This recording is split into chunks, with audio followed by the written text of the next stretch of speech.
with CollettivOCineticO we started the project Dialogs 3 years ago, and each year we invited an external choreographer from the company to create a piece for the same group of artists of CollettivOCineticO, both for the desire to mix a gaze, an authorship, a signature also on the bodies of the company, and as a gift for me and for us to have the opportunity to share the creative process with the artists that we admire, and to get this immersion in something different, so also to challenge the language of the company. Many of the artists that are in this project grew up with me,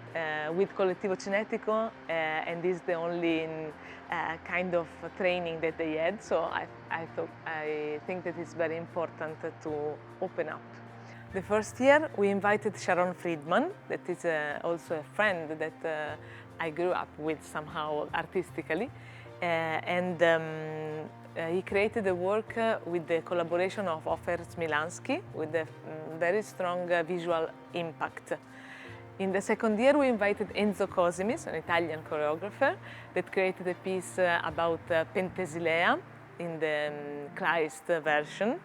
Really strong and passionate work. And for the third and last year of the project, I invited Alessandro Sciarroni, that is an artist and a friend that I know since more than 10 years. We waited a lot, but we had the desire to start a collaboration since I think 2008.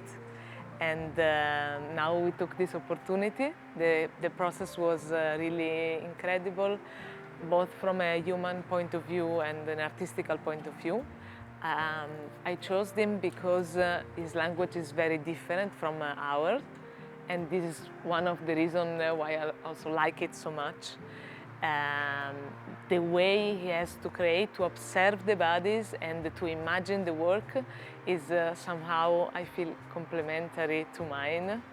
And I was also very proud to see my colleagues and the other dancers of the company be challenged and be inside of his work and to bloom somehow. And we did a lot of residencies, both in Ferrara and in Drodesera, Centrale Fies, and for about 1 month of work together, divided in more steps. The idea of the hula hoop arrived from Alessandro quite soon, and I was very enthusiastic about it because it's an object that I'm fascinated with, and I think it's coherent with CollettivOCineticO spirit somehow, even if it takes another taste and it opens a different world of the one that you can imagine at the beginning. And we invited hula hoop artists to teach us because no one of us had a previous experience. But this fact of not being in something that we knew already, I think it was very important also for the process and the possibility of looking at it without taking it for granted maybe, and reinvent it. So I was very happy to receive the proposal from Francesca and CollettivOCineticO to join them and to create a piece with them. I know them since many years, and I really like the company.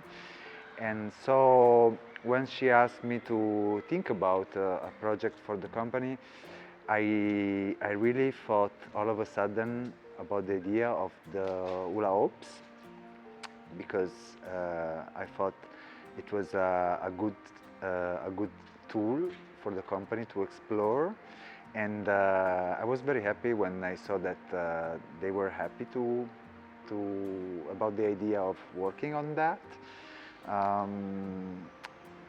The process of creation with CollettivOCineticO was very simple in a way, because they really told me from the very beginning that they were giving their bodies into my hands, almost literally, and that I was going to be the choreographer, and I'm very happy to say that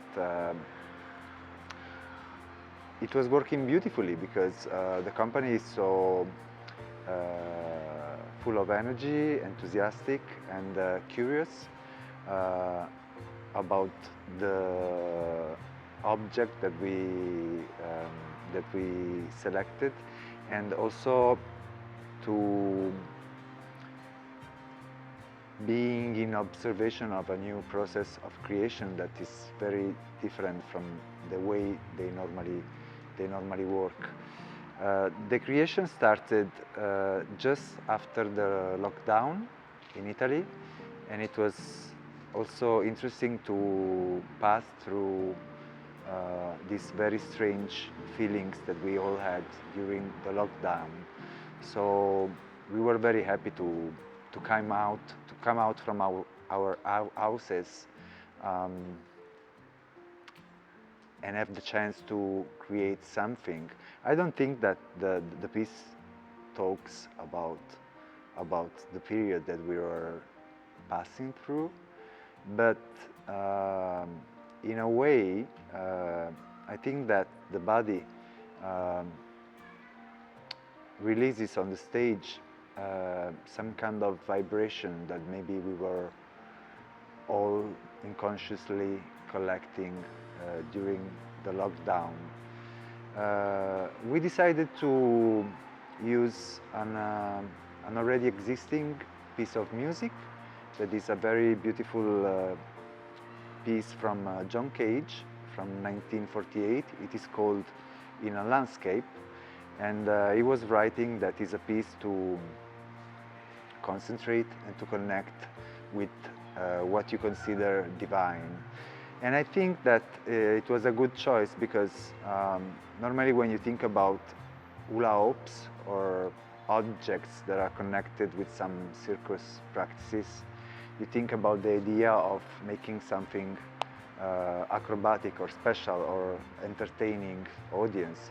In this show, we consider the practice of hula hoops as a kind of meditation, and as a way to connect with our own energy, with the energy of the group, and possibly with the energy of the audience. Even though I don't consider myself a kind of religious person or a spiritual person, I find fascinating to be a witness of some kind of repetition and determination to explore an object or a practice. I remember when I was very little, I was very fascinated by the idea of watching animals going together in the same direction, or I was feeling like I was collecting with my gaze the mystery of the universe. So maybe that's why I'm so fascinated when I see a group of people doing together, maybe in unison, something together, and insisting on that. And the more you insist, and the more it seems from outside that you are looking for some kind of pleasure in that activity. In this show, the repetition is still strong, but from outside it looks like there is no effort in that kind of activity. So in this sense, it seems to me that it's even more enjoyable for the performers, this activity and this potential way to connect with the space, with the other people, and maybe with this kind of mysterious energy that we don't know.